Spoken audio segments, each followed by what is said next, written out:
नमस्कार दोस्तों, थोड़ा सा टाइम देना। देखो, बहुत ही अच्छी रिक्रूटमेंट लेकर के आ गया हूँ भाई। संविदा के आधार पर विज्ञापन आई है आपके ज़िले हजारीबाग में।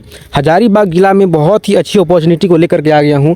एक अच्छा रिक्रूटमेंट है जिसमें शैक्षणिक योग्यता, भाई इसमें एग्जाम नहीं होगा, मात्र शैक्षणिक योग्यता के आधार पर, मतलब कि जो मार्क्स आए हुए हैं आपके, उसी के आधार पर आपका यहाँ पर सिलेक्शन होगा। इसमें कोई एग्ज़ाम नहीं देना, बस फॉर्म भरो और आप भाई जितना अच्छा आपका मार्क्स आया है उस पर आपको जॉब मिल जाएगी। जैसे पलामू में 4th ग्रेड का विज्ञापन निकला था, लेकिन पलामू में 4th ग्रेड का विज्ञापन जो निकला वो सरकारी विज्ञापन था। उसमें भाई सरकारी नौकरी होती, वो अनुबंध पे नहीं थी। लेकिन यहाँ पे अनुबंध पे रिक्रूटमेंट निकाली गई है और ये रिक्रूटमेंट थोड़ा सा अलग टाइप के है। इसमें सैलरी आपको 16,000 से ऊपर मिलने वाली है। जैसा पद वैसा सैलरी मिलेगा, ठीक है। अभी बात करेंगे पदों की भी, भाई कौन कौन से पद हैं, कितनी संख्या हैं, क्या क्वालिफिकेशन रहेगी, किस तरीके से फॉर्म भरना है, इस हर चीज़ पे चर्चा करेंगे। तो सबसे पहले देखो कि फॉर्म को भरना कैसे है। फॉर्म देखो, ये आवेदन हेतु विहित प्रपत्र यहाँ पे जो दिया गया है इसको भरना है। यहाँ पे सेवा में उपायुक्त, अपना उपायुक्त का नाम डाल देना है जो हजारीबाग जिले के हैं। उस तरीके से यहाँ पे पद का नाम, क्रम संख्या, आवेदित जिला, सब कुछ बताएंगे। ये आपका फॉर्मेट दिखाते हैं कि ये फॉर्मेट है। इसी फॉर्मेट का आप लोगों को पहले फिल करना है। किस तरीके से फिल करना है वो भी अगर आप लोग भाई कमेंट करोगे, देन आफ्टर मैं उस पर स्पेशल वीडियो बनाकर ला दूंगा कि इस फॉर्म को भरना कैसे है। वैसे आप लोग जानते हो अच्छे तरीके से फॉर्म कैसे भरा जाता है। इतना भाई तो पढ़े लिखे जरूर हो, क्योंकि ये जॉब आप लोगों को तभी मिलेगा जब आप फॉर्म भरने कम से कम इतना जानते होगे तभी। देखो, इसको भरना है। यहाँ एक आपका स्व अभिप्रमाणित फोटो को साट देना है और उसके बाद यहाँ पे ईमेल आईडी, मोबाइल नंबर, पत्राचार पता, स्थायी पता, सब कुछ डाल के यहाँ पे अपना शैक्षणिक योग्यता डालना कि कौन सी क्लास में कितना अंक आया है, कौन सी बोर्ड से पढ़े हो, ठीक है, और कितना प्रतिशत आया है, वो सारा चीज़ यहाँ पे डालना होगा। तिथि डाल के घोषणा पत्र जो है उसमें अपना हस्ताक्षर करके इसे किस तरीके से भरना है तो भरने बता दिया। अब इसको क्या करना है वो भी बताएंगे। तो ये रहा आपका विहित प्रपत्र। अब देखो इसका प्रक्रिया क्या है, चयन प्रक्रिया, और चयन प्रक्रिया से पहले इसमें क्या क्या डॉक्यूमेंट को लगाना होगा सब कुछ वही बताते हैं। आवेदन करने की प्रक्रिया पहले देख लो। यहाँ पर इच्छुक आवेदक विहित प्रपत्र में आवेदन पत्र रजिस्टर डाक, स्पीड पोस्ट या फिर पोस्ट कुरियर से सहायक निदेशक जिला बाल संरक्षक इकाई, कमरा संख्या A 305, तीसरा तल्ला, समाहरणालय भवन, हजारीबाग, पिन कोड 825301 के पते पर भेजा जा सकता है।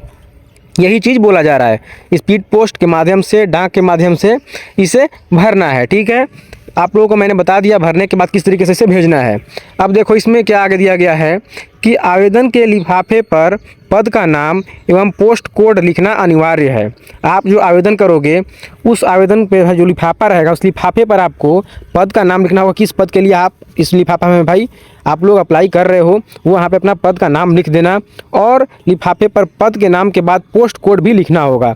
आवेदन के साथ निम्नतः शैक्षणिक एवं अन्य प्रमाण पत्रों की पठनीय प्रतियां स्व अभिप्रमाणित कर संलग्न करना अनिवार्य है। आप जो स्पीड पोस्ट करोगे तो जो लिफाफा रहेगा उस लिफाफे के अंदर आप लोगों को सारे डॉक्यूमेंट का फोटोकॉपी आपको साथ में अटैच करने होंगे। आगे दिया गया है अंकित प्रमाण पत्रों में से यदि कोई प्रमाण पत्र की प्रति संलग्न नहीं है तो इसका लाभ अभ्यर्थी को नहीं मिलेगा।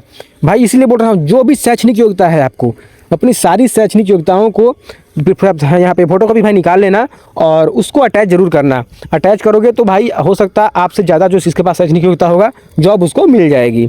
इसीलिए सारी शैक्षणिक योग्यता का वहाँ पे अपना फोटोकॉपी लगा देना।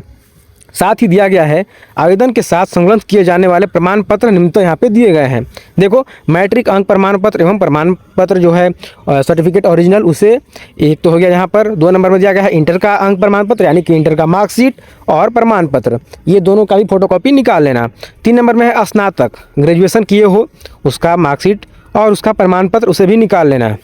उसके बाद है सक्षम प्राधिकार द्वारा झारखंड राज्य के लिए निर्गत स्थानीय प्रमाण पत्र, इसे भी आप लोग अपना निकाल लेना। बनवा लिए होगे तो अच्छी बात है, नहीं बनवाओगे तो प्रॉब्लम आपको होगी। इसीलिए इसे अगर बनवा पाओ जल्द से जल्द तो बनवा के रख भी लो।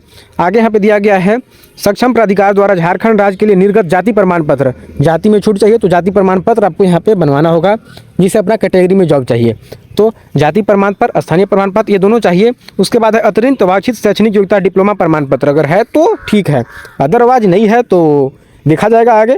लेकिन जो है सब चीज़ को आपको ले करके इसको भाई स्पीड पोस्ट करना होगा, अदरवाइज आपकी भाई वहाँ पे जो फॉर्म है वो छट जाएगी। ये सारे चीज़ को यहाँ पे देखो करना क्या है।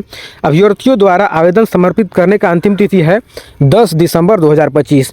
तो 10 दिसंबर 2025 से पहले आपका स्पीड पोस्ट वहाँ पे पहुँच जाना चाहिए। जो लोकेशन यहाँ पे बोला जा रहा है वो लोकेशन मैंने आप लोगों को यहाँ पे दिखा दिया है।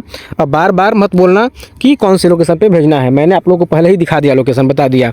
अब देखो इसमें आगे क्या दिया गया है, यहाँ पर किस तरीके से चयन प्रक्रिया होगी अभी वो देखते हैं। देखो चयन का मापदंड जो होगा साक्षात्कार का प्रावधान नहीं है, इसमें आपका इंटरव्यू एग्जाम कुछ नहीं होगा। अभ्यर्थियों के शैक्षणिक योग्यता के निम्नांकित प्रत्येक स्तर पर प्राप्त अंक का प्रतिशत भाई जो रहने वाला है उसे ज्ञात करके प्रारंभिक मेधा सूची तैयार की जाएगी। तो मैंने पहले ही बताया था जो आपको मार्क्स मिले हैं अपने क्वालिफिकेशन भाई जो शैक्षणिक योग्यता है उसी पे आपका मेरिट बनेगा।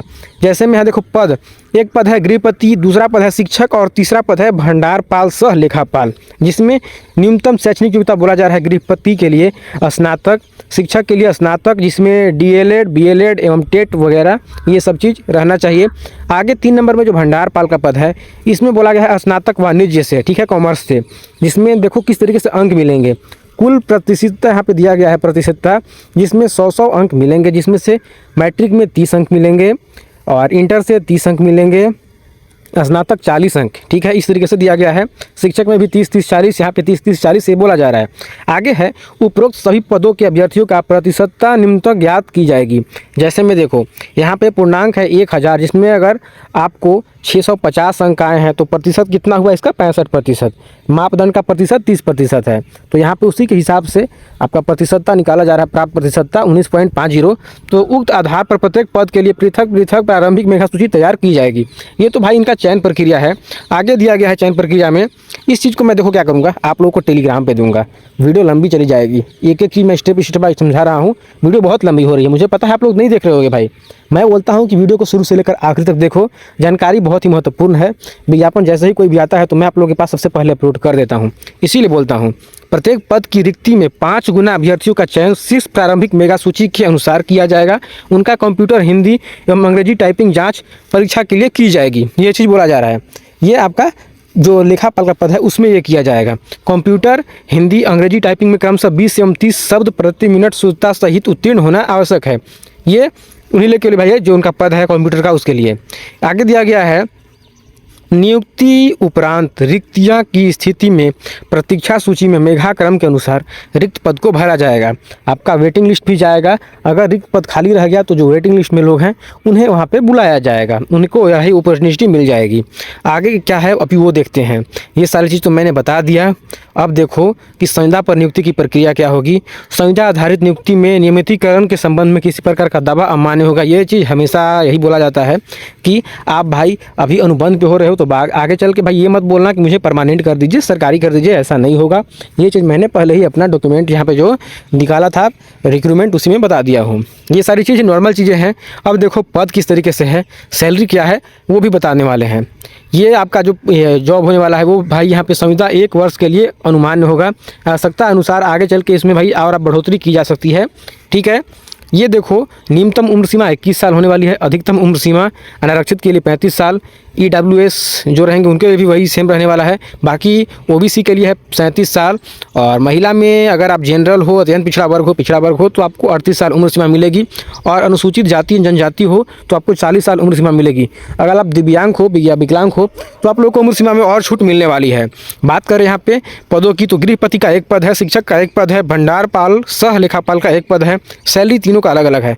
पहला पद है जिसमें सैलरी आपको 16,188 रुपये मिलेंगे। तीनों पद देखो अनारक्षित पद दिया गया है, तीनों पद में जनरल का सीट है, ठीक है। देखो दूसरा शिक्षक का सैलरी है जिसमें 17,640 भाई यहाँ पे सैलरी मिलने वाली है और भंडारपाल सह लेखापाल का 15,123 रुपये मिलने वाले हैं। तीनों का क्वालिफिकेशन यहाँ पे दिया गया है और ये रहा सीट। तो ये जो है आपका बाल संरक्षण शाखा की तरफ से समाहरणालय हजारीबाग में विज्ञापन निकाला गया है और इस विज्ञापन को मैंने सबसे पहले आप लोगों के पास लेकर के आ गया। तो आप लोग बस एक चीज़ करो, चैनल को सब्सक्राइब कर दो, वीडियो को लाइक कर दो और इस वीडियो को शेयर करो अपने सभी दोस्तों के पास। PDF चाहिए तो टेलीग्राम ज्वाइन कर लो, डिस्क्रिप्शन में लिंक दिया गया है टेलीग्राम का, टेलीग्राम ज्वाइन कर लेना, वहाँ पे आपको ये लिंक मिल जाएगा और आपको टेलीग्राम में जाने के बाद ये PDF भी मिल जाएगा। तो आते हैं एक और नए वीडियो के साथ, चैनल पर नए हो सब्सक्राइब कर देना, इसी तरीके की जनरल अपडेट आपको मेरे चैनल पर देखने को मिलती रहेगी।